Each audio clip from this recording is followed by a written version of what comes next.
जय माता दी, जय मां कामाख्या। ओम ब्रह्म बृहस्पते नमः। ओम ग्राम ग्रीम ग्रोम से गुरुवे नमः। ओम अखंड मंडलाकारं व्याप्त येन चराचरं तत्परिचिदं नेन तस्मै श्री गुरुवे नमः। गुरुवार व्रत कैसे करना चाहिए? गुरु खराब हो तब किन किन बातों का ध्यान रखना चाहिए?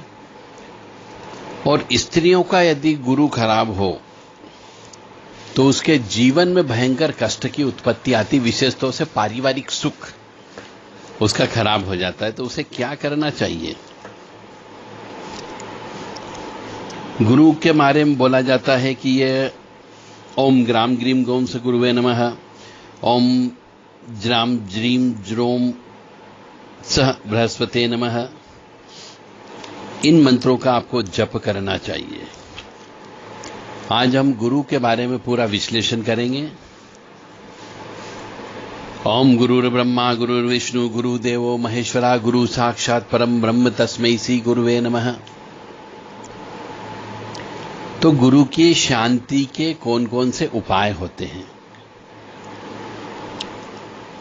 गुरु के कारण जो भी खराब होता है जीवन में, स्त्रियों के लिए विशेष तौर से पति का कारक होता है। तो यदि गुरु खराब होता है तो पति से नहीं पटती है, पति से अलग हो जाती है, तलाक हो जाता है, या नहीं होता है तलाक तो अलग अलग रहने लगते हैं। ये गुरु खराब होने की वजह से होता है। तो अपने परिवार की जो भी स्त्रियां हैं, लड़कियां हैं जिनका विवाह अभी नहीं हुआ है, कृपया उनका गुरु ग्रह को आप अवश्य चेक करवा लें। आसपास कोई भी ज्योतिषाचार्य हो तो उनसे पूछ लीजिएगा कि साहब इस पत्रिका में इस लड़की का, स्त्री का गुरु कैसा बैठा हुआ है, कोई दोष तो नहीं है। क्योंकि गुरु दोष होने पर, जो मैं बता रहा हूं स्त्रियों के लिए विशेष तौर से, कि गुरु दोष होने पर, गुरु नीच का होने पर, गुरु अष्टम भाव में होने पर, ये दो तीन शब्दों का मैं यूज कर रहा हूं, आप अच्छे से याद रखिएगा कि गुरु अष्टम भाव का होने पर, या गुरु 12वें भाव का होने पर, या गुरु नीच का होने पर, या गुरु वक्री होने पर गुरु खराब मान लिया जाता है। गुरु के साथ राहु बैठ जाता है अष्टम भाव में तो वो और ज्यादा खराब हो जाता है। तो ये अपनी पत्रिका में आप चेक करा लो ताकि आपको जीवन की सच्चाई पता लग सके। और गुरु की वजह से जो कष्ट आते हैं, उन कष्टों को रुद्राष्टाध्यायी, रुद्राभिषेक की किताब होती है, उस रुद्र अभिषेक की किताब से हर सोमवार के दिन अभिषेक करवाना चाहिए। और कम से कम अपनी उम्र के बराबर, जितनी आपकी उम्र हो गई उतने अभिषेक अवश्य कराओ, संकल्प लेकर के कि घर में सुख समृद्धि शांति बनी रहे। और ऐसा अभिषेक यदि आप किसी ज्योतिर्लिंग में जाकर के करवाएंगे तो बहुत फायदा होगा, आपको कई गुना फायदा होगा। और प्रदोष काल में, प्रदोष के दिन करवाएंगे तो और ज्यादा फायदा होगा।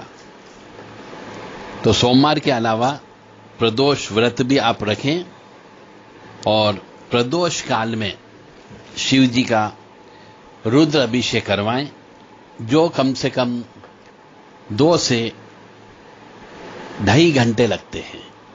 यदि कोई व्यक्ति रुद्राभिषेक 1 घंटे में करा दे तो आप समझ जाना कि उसने अधूरी पूजा कराई, वो बहुत सारी चीजें खा गया। मेरा धर्म है आपको ज्ञान कराना, क्योंकि यदि आप धर्म करो और धर्म करने पर आपको लाभ नहीं होगा तो आप अपने ही कहोगे कि यार फालतू में पूजा पाठ करा ली, पैसे बर्बाद हो गए और रिजल्ट कुछ नहीं मिला। जबकि गलती किसकी है? आपकी गलती नहीं है, गलती उसकी है जिसने पूजा करवाई। और आपकी भी इतनी गलती होती है कि आपको ज्ञान नहीं है, क्योंकि आपने कभी सीखा नहीं, आपने कभी सीखने की कोशिश नहीं की कि रुद्राभिषेक क्या होता है। मैं बहुत से मनुष्यों से पूछता हूं कि क्या आपने कभी रुद्राभिषेक करवाया? तो बोलते पूजा होती क्या है। मतलब उन्हें यह नहीं मालूम कि रुद्राभिषेक की पूजा क्या होती है और इसका क्या फायदा होता है। तो मेरी आप सभी से विनम्र निवेदन है कि यदि गुरु की शांति करना हो, शिव जी की कृपा प्राप्त करना हो, उसको प्राप्त करने के लिए तो आपको रुद्राभिषेक की किताब खुद खरीद के लाओ, बाजार में मिलती है। नहीं हो तो आप हमसे ले सकते हो वो किताब, हम आपको डिस्पैच कर सकते हैं वो किताब। और रुद्राभिषेक की किताब लाने के बाद उस रुद्राभिषेक की किताब के श्लोक तो आप नहीं पढ़ पाओगे क्योंकि वो वेद में लिखा हुआ है, परंतु आप उसका अर्थ वाली किताब लीजिए कि जो वेद में लिखा हुआ है उसका अर्थ क्या है, और उस अर्थ को पढ़ोगे तो वास्तव में समझ में आएगा कि रुद्राभिषेक का मतलब है इस ब्रह्मांड की जो सर्वोच्च शक्ति है, हम उस शक्ति के बारे में क्या क्या बोलते हैं। तो बृहस्पति के कारण यदि गलत चीज आपके साथ होती हो तो आपको रुद्राभिषेक कराना चाहिए और शिव सहस्त्र नाम का पाठ खुद करना चाहिए। शिव सहस्त्र नाम का पाठ करना चाहिए। और यदि आपका गुरु खराब हो तो वैदिक मंत्र होते हैं गुरु महाराज के, और तांत्रिक मंत्र भी होते हैं। जो व्यक्ति जैसी पूजा करना चाहे वैसे मंत्र किताबों में भी दिए गए हैं, और नहीं तो वो मंत्र आप हमसे प्राप्त कर सकते हैं। तो तांत्रिक मंत्र में ओम ब्रह्म बृहस्पते नमः ये आता है, ओम ग्राम ग्रीम ग्रोम से गुरुवे नमः, ओम ज्राम ज्रीम ज्रूम सह बृहस्पते नमः, ये तांत्रिक मंत्र में प्रयोग किए जाते हैं और इन्हीं का अनुष्ठान भी होता है। और सबसे ज्यादा जो चलन में मंत्र है वह है ओम ब्रह्म बृहस्पते नमः। इस मंत्र को अधिकतर व्यक्ति जप कर सकते हैं और करते हैं, जिससे उनको फायदा होता है। बृहस्पति की कुछ नामावली भी है। नामावली का मतलब बृहस्पति के नाम है, उन बृहस्पति के नाम को भी आप ले सकते हो जो वेद की परिभाषा में दिए गए हैं। और जो मनुष्य बृहस्पति की शरण में है, यानी कि बृहस्पति की शरण का मतलब हो गया अपने गुरु के सानिध्य में है, तो वहां पर उनके सानिध्य में रह करके भजन पूजन कीर्तन जितना हो सके उतना कर दो, तो आपके बहुत से कष्टों का निवारण हो जाएगा। और यदि गुरु आपका खराब हो तो आपको महाविष्णु जी की आराधना करना चाहिए, पुरुष सूक्त का जप करना चाहिए और इसका हवन भी करना चाहिए।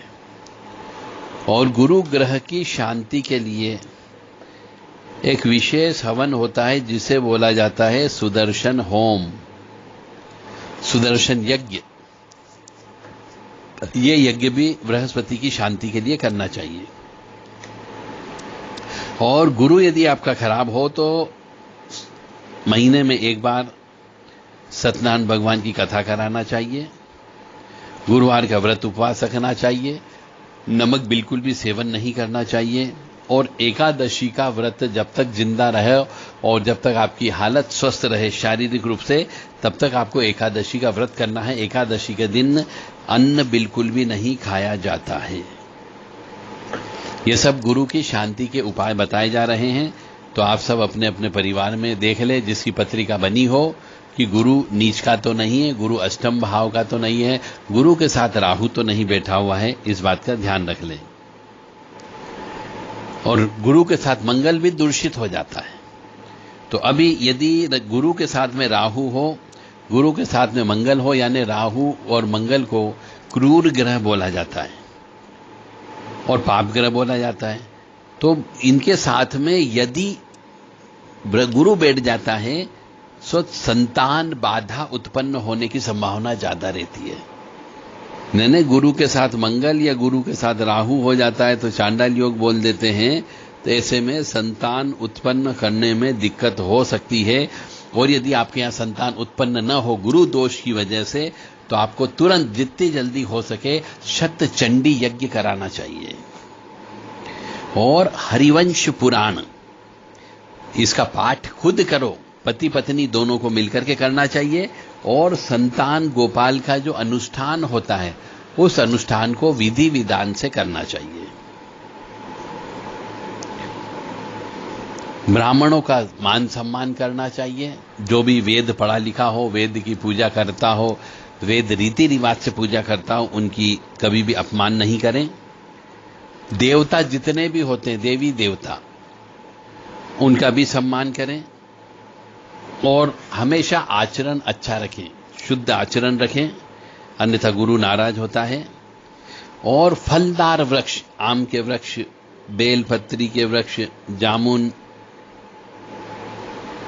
जिसमें फल आता हो, रस आता हो, ऐसे फलदार वृक्ष लगाने से भी गुरु ठीक हो जाता है। और फलों का जो पीले फल होते, यानी केला, नारंगी, ये पीले फल कहे जाते हैं, इन पीले फल का दान मंदिर में रखना चाहिए, जिससे गुरु महाराज शांत हो जाते हैं। यदि आपका गुरु 5वें भाव में बैठा हुआ हो, गुरु पंचम भाव में यदि बैठा हुआ रहता है,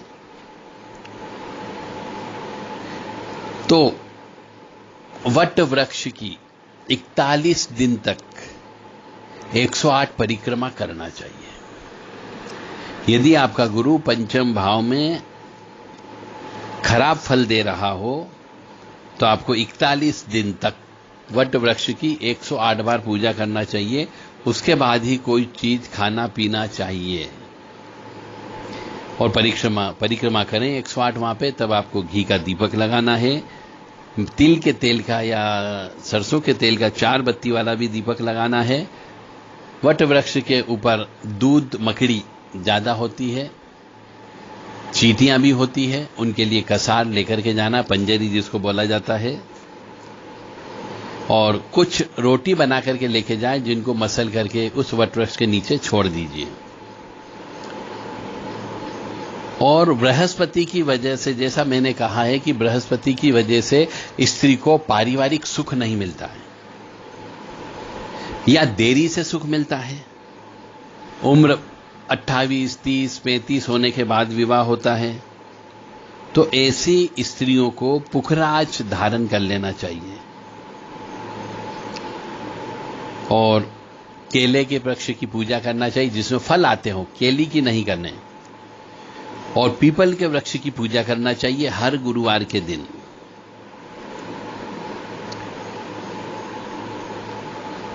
गुरुवार को और अच्छा करने के लिए, स्ट्रांग करने के लिए एक बृहस्पति यंत्र भी आता है। उस बृहस्पति यंत्र को ला करके प्राण प्रतिष्ठा करा के आप अपने साथ में रख सकते हैं। इससे भी गुरु प्रबल होता है।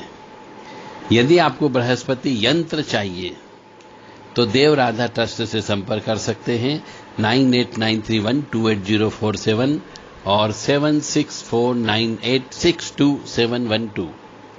ये व्हाट्सएप नंबर है। इन व्हाट्सएप नंबर पर आप अपना परिचय देते हुए आपको क्या चाहिए ये बता दीजिए। चमेली के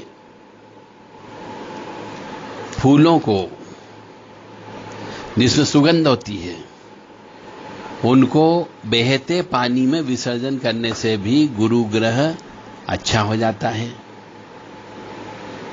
और पीले कनेर के पुष्प जो होते हैं, ये नवग्रह मंदिर होते हैं। उन नवग्रह मंदिर में गुरु महाराज होते हैं, गुरु का भी मंदिर मूर्ति बिठाई जाती है। उनके ऊपर पीले पुष्प कनेर के चढ़ाना चाहिए।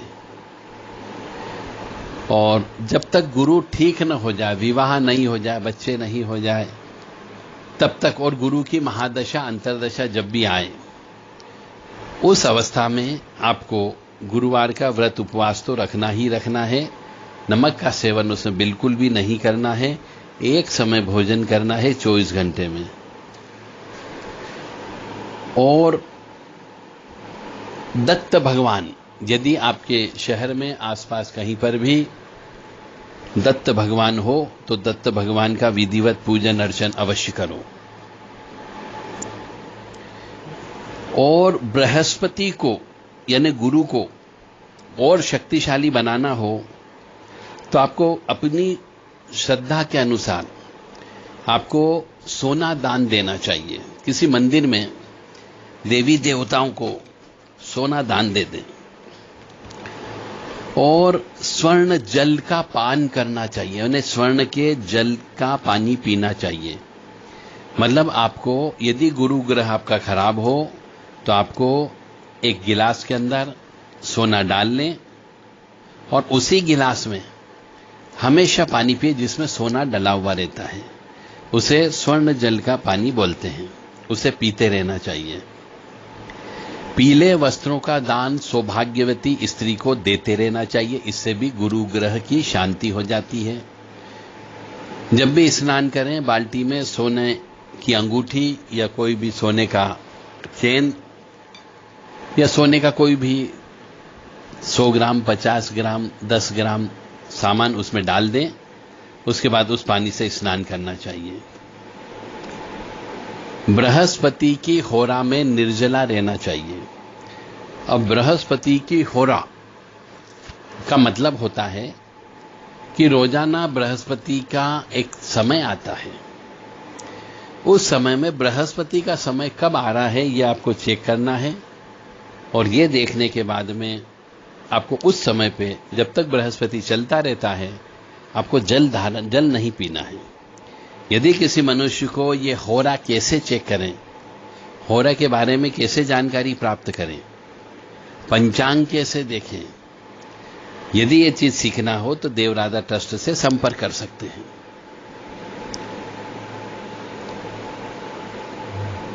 बृहस्पति को शांत करने के लिए श्री हरि विष्णु जी का पूजन करना चाहिए और पीपल के वृक्ष को पालना चाहिए, यानी कि पीपल के वृक्ष की पूजा करना चाहिए, पीपल के वृक्ष को जल देना चाहिए और उसको बड़ा करना चाहिए।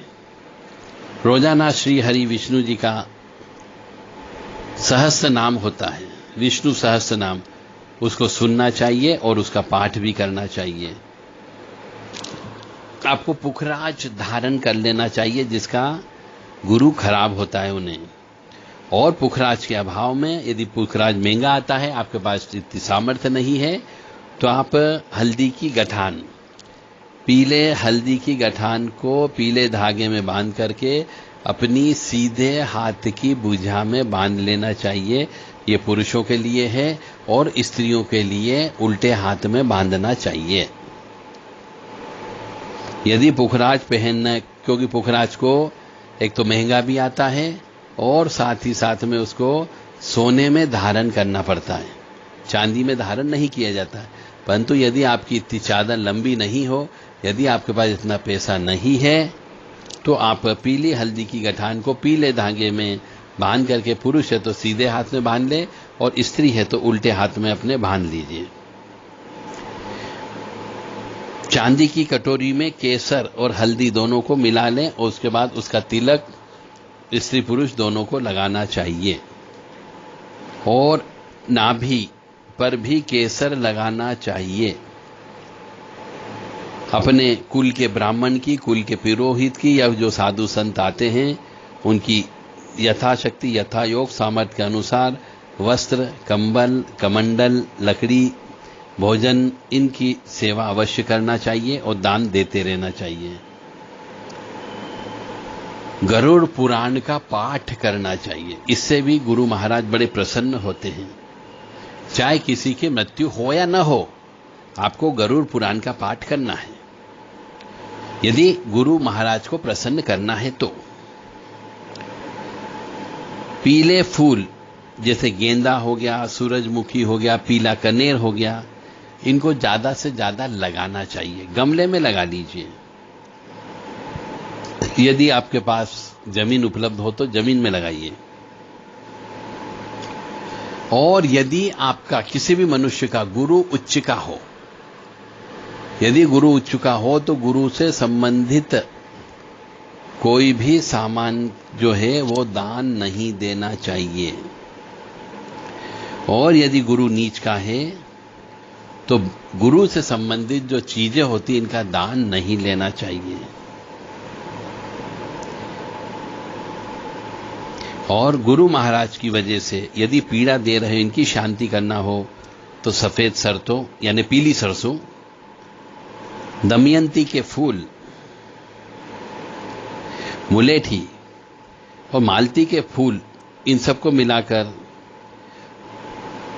9 बृहस्पतिवार पानी में डाल करके स्नान करना चाहिए।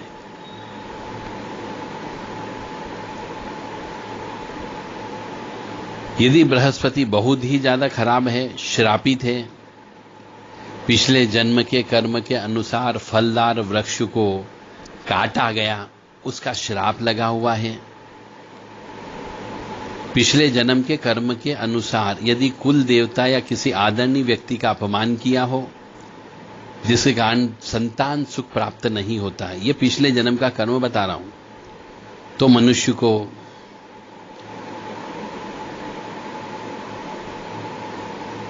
75,000 बृहस्पति के मंत्रों का जप करना चाहिए और दशांश हवन करना चाहिए, और उसके भी दशांश का तर्पण करना चाहिए, और तर्पण के भी दशांश का 1/10 मार्जिन करना चाहिए, और फिर कन्या भोजन और ब्राह्मण भोजन होना चाहिए, और जिनको भी भोजन कराएं उनको दक्षिणा अवश्य देना चाहिए, और साथ में कोई भी पीली चीज का दान अवश्य दे दें। यानी पिछले जन्म के कर्म के अनुसार यदि आपने गुरु महाराज को परेशान किया, उनका श्राप लगा है, क्यों यदि आपने फलदार वृक्षों को काटा है तो गुरु का श्राप लग जाता है। यदि आपने किसी कुल देवता, कुल बृहस्पति या किसी आदरणीय व्यक्ति का अपमान किया है तो पिछले जन्म के कर्म के अनुसार गुरु दोष हो जाता है, और उसकी वजह से आपका संतान सुख की प्राप्ति नहीं होती है। तो ऐसे में गुरु की पूजा करना चाहिए।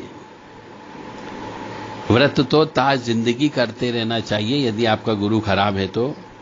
और हरिवंश पुराण के अनुसार पितरों की जो तिथि आती है श्राद्ध पक्ष में, उन समय पे पितरों की तिथि और श्राद्ध पक्ष में श्राद्ध यज्ञ करना चाहिए, यानी पितरों के निमित्त दान देना चाहिए, पिंड दान करना चाहिए, तर्पण करना चाहिए।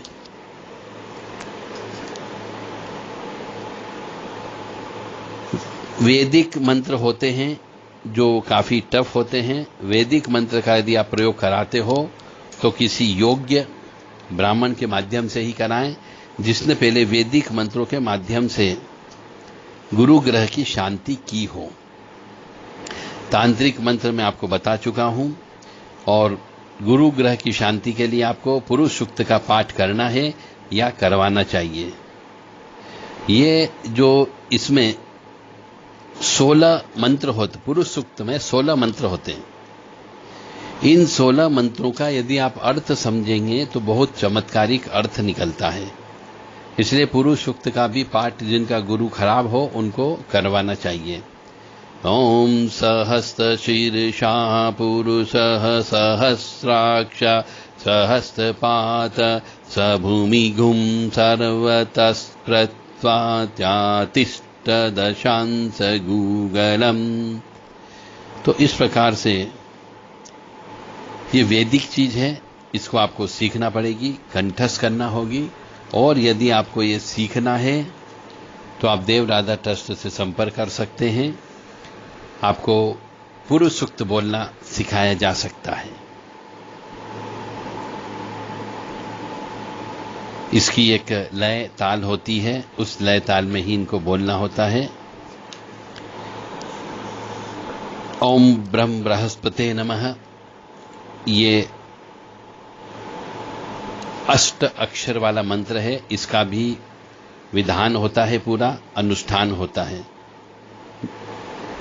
गुरु यंत्र होता है, इसका भी प्राण प्रतिष्ठा होती है। प्राण प्रतिष्ठित यंत्र यदि किसी को चाहिए तो प्राप्त कर सकता है।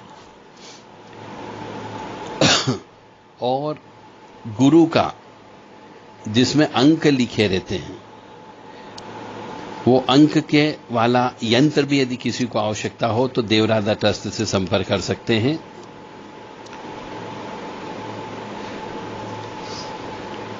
सत्ताईस अंक का गुरु यंत्र होता है। श्री गुरु जी की नामावली भी है, वो नामावली का पाठ भी आप कर सकते हैं। गुरु कवच भी है, वो कवच का पाठ भी आप करके गुरु को शांत कर सकते हैं। और गुरु को शांत करने के लिए यदि गुरु की वजह से आपको हृदय रोग होता हो, गुरु की वजह से लीवर खराब होता हो, गुरु की वजह से पीलिया हो जाता हो, गुरु ग्रह खराब होने की वजह से फेफड़े के रोग हो जाते हो, गुरु ग्रह खराब होने की वजह से टाइफाइड होता हो, गुरु ग्रह खराब होने की वजह से अजीर्ण होता हो, गुरु ग्रह खराब होने की वजह से आंखों में मोतियाबिंद होते हैं, पेट का अल्सर होता है, ब्लड कैंसर भी होता है, और जो अपनी रक्त वाहिनी यानी नसें होती है इनमें भी कष्ट होता है। ये गुरु के दोष कहलाते हैं कि यदि ये बीमारी आपको है तो मान के चले आपका गुरु ग्रह खराब है। तो ऐसी शांति कराने के लिए बृहस्पति यंत्र जो होता है उसे गुरुवार के दिन पुनर्वसु नक्षत्र, विशाखा नक्षत्र, पूर्वा भाद्रपद नक्षत्र, इन नक्षत्रों में अष्टगंध से अनार की कलम से भोजपत्र पर लिख करके सोने के तावीज में प्राण प्रतिष्ठा करके अपने गले में धारण कर लेना चाहिए। तो इससे बृहस्पति शांत हो जाता है। यदि आपके पास सोने का तावीज उपलब्ध न हो, न खरीद सकते हो, तो तांबा का प्रयोग किया जा सकता है। केले की जड़ गुरुवार के दिन पीले डोरे में गुरु का जो मंत्र होता है उसे अभिमंत्रित करें और वो उसे अपने शरीर पर बांध लें, जिससे गुरु से संबंधित बाधा, पीड़ा शांत होती है। मुलेठी, पीली सरसों, मालती के पुष्प,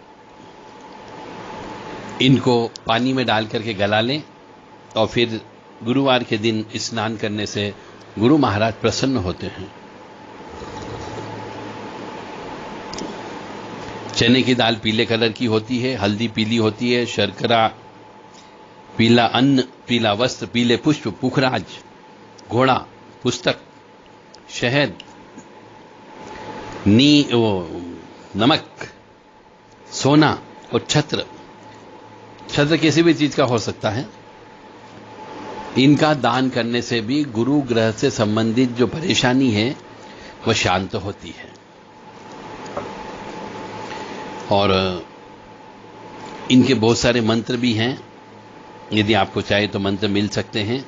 ओम ब्रह्म बृहस्पते नमः, ओम ऐं क्लीं बृहस्पते नमः, ओम ग्राम ग्रीम ग्रोम स गुरुवे नमः, और ओम अंगीसराय विद्महे दंडायुधाय धीमहि तन्नो जीवः प्रचोदयात्। बृहस्पति का ध्यान भी किया जाता है। पीतांबरः पीतवर्णः किरीटी चतुर्भुजो देव बृहस्पतिः प्रशान्तः तथाक्ष सूत्रं च कमण्डलश्च दण्डश्च बिभ्रद्वदोस्तु मह्यम्।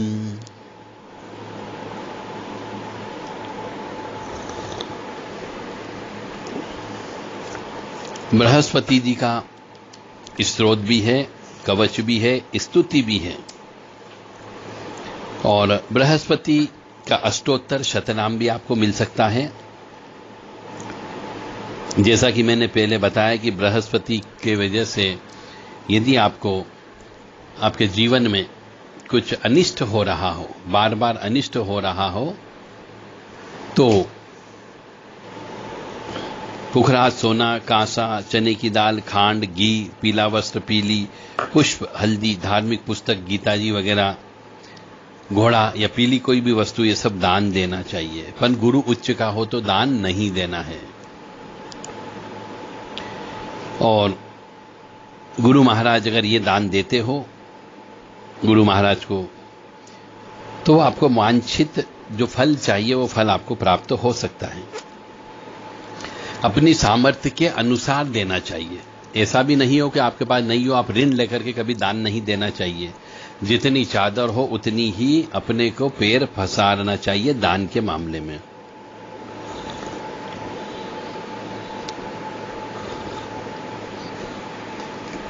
तुला दान भी करना चाहिए। तुला दान के साथ साथ मनुष्य को हर गुरुवार के दिन ब्राह्मण भोजन कराना चाहिए। ब्राह्मणों को मीठा भोजन ही कराया जाता है। घी से बना हुआ भोजन दें तो अच्छा रहेगा। और श्रद्धा से हो, सब चीज जबरदस्ती नहीं। पूजा हमेशा मन और दिल और श्रद्धा से की जाती है। तो श्रद्धा से किया हुआ जप, तप, दान और जो भी फल वगैरह आप दान देते हो वो सब काम करेगा। और अश्रद्धा से कोई पूजा पाठ मत करिए, क्योंकि कभी फायदा ही नहीं करेगी आपको। आप पूजा का कभी निरादरण मत करें, कभी घमंड मत करें। और कोई भी पूजा पाठ दान धर्म करते तो उसमें अभिमान नहीं करना चाहिए, तो फलदायी नहीं होता। इसलिए हैसियत के अनुसार ही दान देना चाहिए। उससे आपको सुख भी मिलेगा, शांति भी मिलेगी और आपका काम भी होगा।